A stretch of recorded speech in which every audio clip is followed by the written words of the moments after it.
Nayebi ke bozali ebele liboso ma poste télévision na bino pona kolanda édition na biso ya lelo samedi bon weekend na bino ba nyoso oyo bozwi libaku ya kolanda biso bosimba ke na suka ya édition na biso ya lelo to proposer bino un portrait kaka ndenge to mesana ko talisa bino chaque samedi. Incident moko esalemi na après-midi à vendredi na avenue Kanda na commune ya Kasavu wapi epai ba perte il y a bien matériel, il y a ma casse et ça les casse heureusement à Tamutmorote à Koufaki Roland qui sensi. Likambo ya pasipé mawa bandeko na commune ya Kasavubu précisément na avenue Kanda ndaku moko epeli moto pe ekaboli moto na ba mapango misatu ba voisins selon l'explication tozui sur place eza que commerçant moko atekaka ba essence payé à bombaka yango na ndaku na imprudence ya moko ya famille na bango oyo apeyisaki moto penepene pona kolambela pe ezikisi plus de 5 maisons na kati ya 3 parcelles. Situation yango epesi pasi pe mawa heureusement ata mutu te akufi sauf ka moko ya mutu aziki nde eza signalé population na caméra ya Info Plus. Ezali pona moto epeli na wanda kwa tumbi 3 lupangu te abomba eza essence na ba mazuit eza nakata lupango yango nde pelisi moto nyonso. Essence nde mjebendi koza moto oyo essence nde mutu atiaki moto pembe nde moto yango epeli bandako nyonso eziki bato bazobunda na moto ezokufa te yango ezokende ezotambola kaka essence place wana eza depo baessence batekaka baessence wana Kadafi wana batekaka yango baessence place wana yango nde mje créer problème o nyonso mais ti sikoyo bamoto ezopela kaka no ekufi pe te. Bakonzi tobandi ke boyoki ndenge population aleli po na likambo etali ba mituka anti incendie oyo esengeli ezala na bacoin ebele ya ville po en cas d'incendie boye ekoma na lombango neti awa soki ezalaki pembeni ndele mapango misusu kutu eziki boye te bino pe population eza pamba te ke ba station d'essence ezalaka mosika ya bandako ya boye bozomeka satana to nini bola pakotaka ba carburant na bisika bozali kofanda. Na éducation, centre de recherche Crespo date à disposition ya ba Congolais en général pe ba Kinois en particulier bande dessinée na combo ya Deborah ou ezoteka mana 500 francs pas dans 500 francs plutôt et puis ezali na mate ya kitoko neftali panovita Boberman bango kakala ba pesi ba détail. Kobota elengi koboko la passe eza histoire moko bien na katia yango nazo ndina nazo tanga yango isala mwa bien ndenge nini na vina ngande na ko tambola na vie po na histoire oyo ndenge zawa okoki kobota bana ebele te eza mabe so histoire oyo elakisaka histoire bien ndenge so otangi yango oyeba ndenge nini koyi organiser na vie kobota bana na ndenge esengeli mpona kotangisa bana bien. C'est une bande dessinée quand les salutés. C'est une bande dessinée qui est faite par Deborah. Ça c'est le numéro 1. Mais il y a le numéro 2. J'ai rangé le numéro 1 et encore le numéro 2. J'avais trouvé ça, j'avais pris ça à l'école, j'ai un ami qui m'en avait parlé. Je viens de l'acheter, c'est pourquoi je suis entré dans une alimentation pour bien développer. Je peux demander à tous mes amis d'acheter une bande dessinée Deborah. Des écoles de la ville de Kinshasa. Parce que la bande dessinée Deborah donne de bons conseils, ça va les amener à changer la vie. Tozolo Belabino natina bande dessinée Deborah. Bande dessinée Deborah est un abagam ébélé.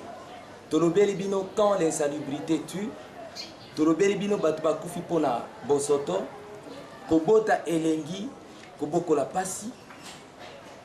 Deborah l'enfant modèle. Deborah azana bagam ébélé. Likambo ya vision. Deborah c'est une bande dessinée. Oyo ezo éduqué population na biso. Oyo éduqué bana na biso baza kokola lelo na ba école. Deborah donne une éducation. C'est ainsi que bandeko mingi babengi biso po batuna. Deborah yango tokozwango wapi. Pour voir Deborah c'est trop simple. Pour avoir la bande dessinée Deborah, soko leki na ba adresse oyo. Immeuble Batete là, numéro 158 immeuble Batete là. Na premier niveau, okozwa bande dessinée na biso Deborah. Soko leki na bandal Mola, en face, il y a marché. Na boutique la consolate, au Kozua, bande Nabiso Déborah. La version Nyonso est disponible. La version française comme version Lingala, Swahili, Naki Congo.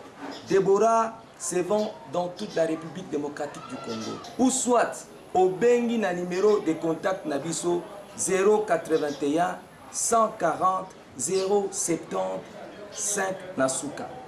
Ou soit au Bengi pe numéro, il y a service, il y a marketing Nabiso 081 072 32 64.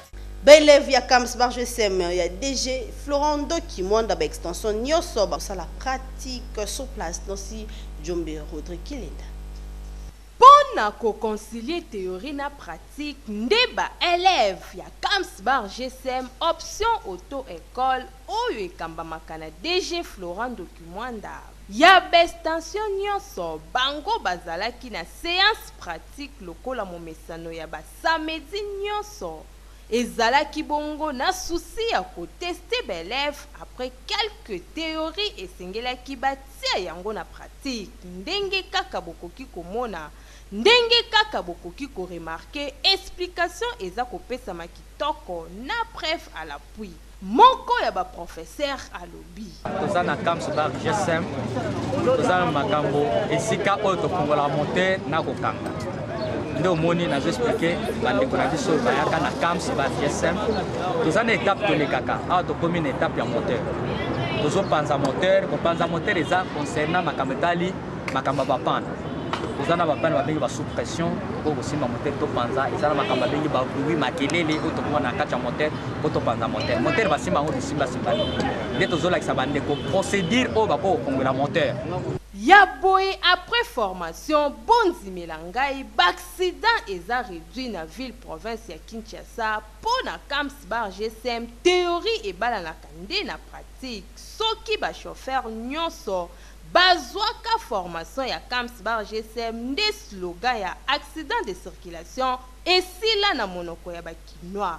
DG Florent Kimwanda ba prena balobi merci pour na initiative.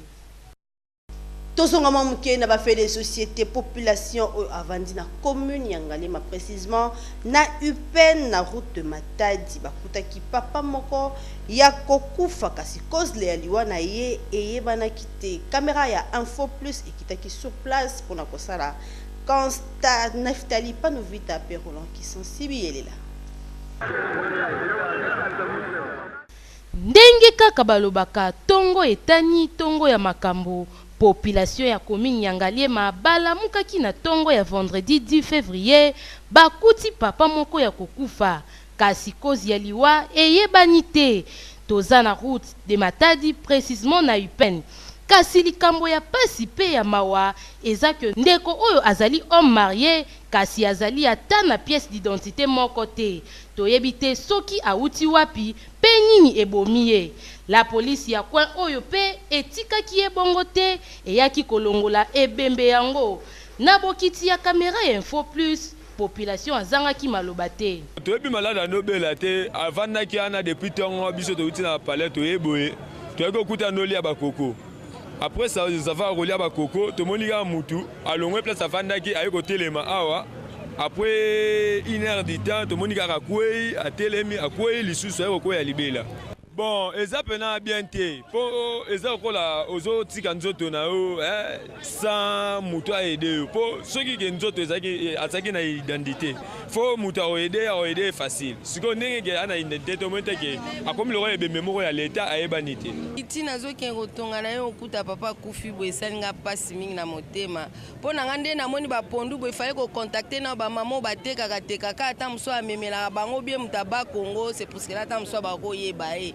Sans identité bopende eza pasi penza eza pasi carte na ye batali porte-monnaie carte eza na kati en tout cas eza pasi nga na moni aza responsable esalinga pasi mingi vraiment so batali na télévision ba omona ye pasi eza kaka po misala na Congo eza te misala eza te yango omoni azobima ata mosu auti bakongo mpo eza are ya bakongo ifo eza azoluka mpo na famille me liwe ezwi ye boye esalinga mpasi mingi papa. Likambo ya pasi oyo ekomeli ndeko oyo epesa bino mayele ya kotambolaka na bapiese to mpe bacarte d'identité de peur ke soki likama ekomeli yo bandeko na yo bayeba na koretrouve yo facilement.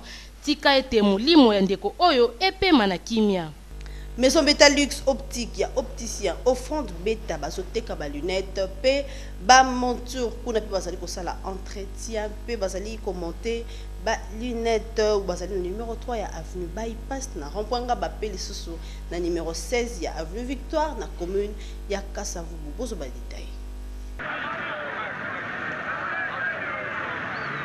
Solution ezwami papa mama bandeko basi pe mibali pona ba problème ya miso nyonso oyo ezali kotungisa bino na Maison Beta Luxe Optique ya l'opticien le plus compétent jeune moko ya ba compétence ya suka au fond beta oyo après bambula ebele ya expérience ko uta nango na mboka bapaya amemeli bino ba service mobimba pona kosukisa pasi na bino nyonso ya miso.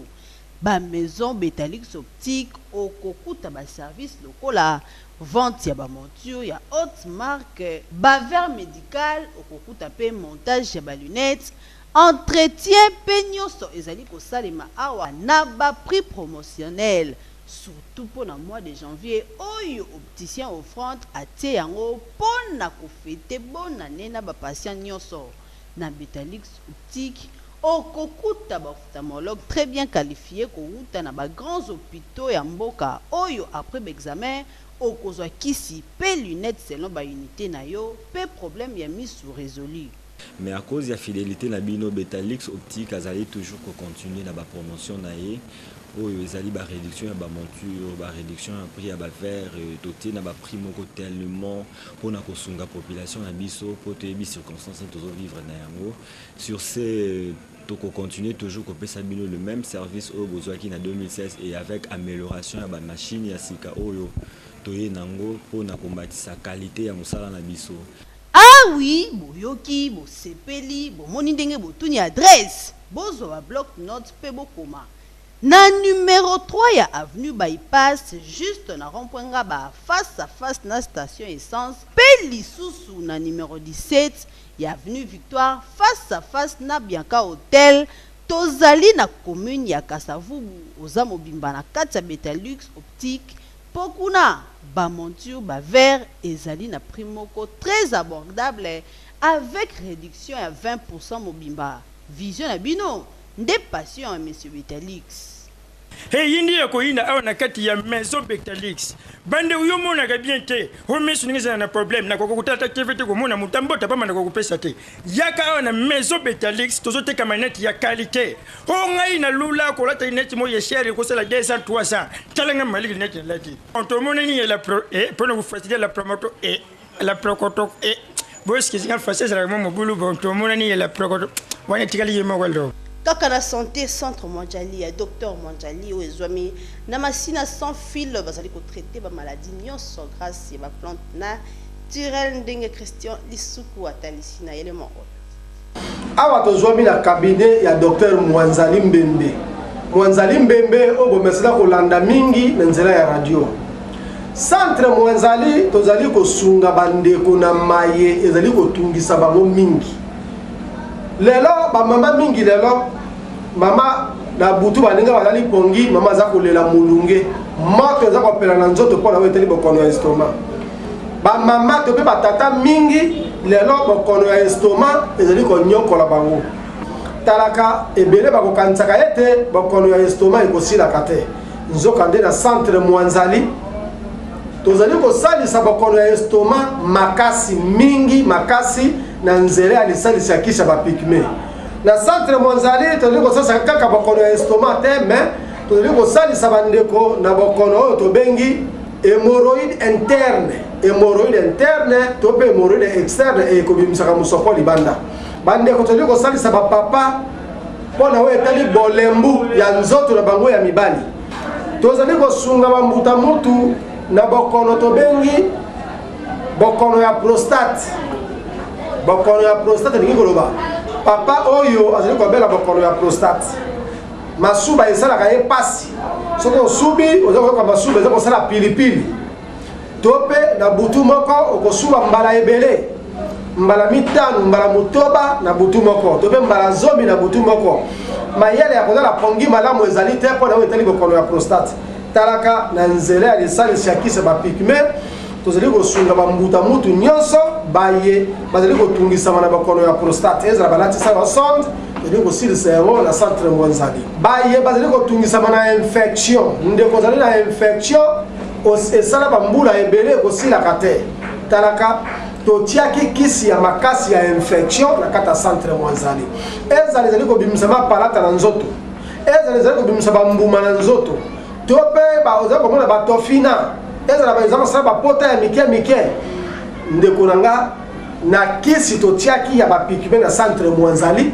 ezali kisi ya makasi to mpe numero ya 082 54 95 977 numéro à 082 54 95 977 na kuyanola na baye banso bazana mituni ya botuna mpona oyo etali mosala kitoko toli kosala kata centre Mwanzali centre Mwanzali ezwami na commune ya Masina na quartier 3 arrêt agence APMI okatisi boulevard na ngambo ya Masina avenue Kambi numéro 9 epai kani centre Mwanzali ezwami kaka ndenge na yebisaki bino na sommet na biko chaque samedi bozelaka yango portrait de la semaine kasi mpona mokolo lelo rédaction ya Info Plus eponi kolobela Okapi bokamwa te nyama moko très rare pe patrimoine monene awa na République démocratique du Congo presque nzema asali enquête. Okapi azali nyama moko très rare oyo azalaki découvert kaka na début ya année 1900 na République démocratique du Congo. Ye azalaka parent na girafe, c'est-à-dire baza na même famille, atako ye azalaka na kingo ya mulai te. Pona oyo etali Okapi esengeli bosimba ke bapati na ye ya sima ezalaka mikuse par rapport ya oyo ya liboso. Okapi ya mwasi azalaka na matoi milai, pe oyo ya mobali azalaka na mwa maseke oyo emeziraka 15 cm. Na tango bato bazoluka kosomba bilamba ya sika, Okapi azalaka na pomoko oyo ese renouvelaka mbula nyonso. Alata robe moko ya couleur brune bakisana banzela ya pembe lokola kaka zèbre. Bokokuta Okapi na ba forêt humide ya Congo. Azali herbivore donc ye aliaka kaka matiti. Azalaka na lolemo ya molai oyo emezuraka 30 cm pe yango nde permetaka ye azwa bilei na ye. Esengeli bosimba ke Okapi azalaka lokola nyama nyonso te. Ndakisa mpona kosala toilette na ye, ye asalaka yango ata na bisika mosusu oyo bokoki kokanisa te. Neti litoi na ye pe epermetraka ye asala toilette na ye. Nyama moko solidaire Okapi atikalaka kaka na territoire na ye. Pona o etali multiplication na bango, ba Okapi babotamaka à l'aide ya accouplement kaka. Pe femelle na ye abotaka mwana moko na sima ya 15 mois ya zemi. Allaitement esalaka 6 à 10 mois. Nyama oyo azali vraiment protégé awa na République démocratique du Congo. Yango tina ba jardin zoologique basalaka élevage pona kobatela race na ye. Pona o etali durée ya vie na ye Okapi avivaka pendant 30 ans. Toloba lisusu nini soki kopesa merci na Nzambe oyo apona kotia patrimoine monene lokola Okapi awa na République démocratique du Congo.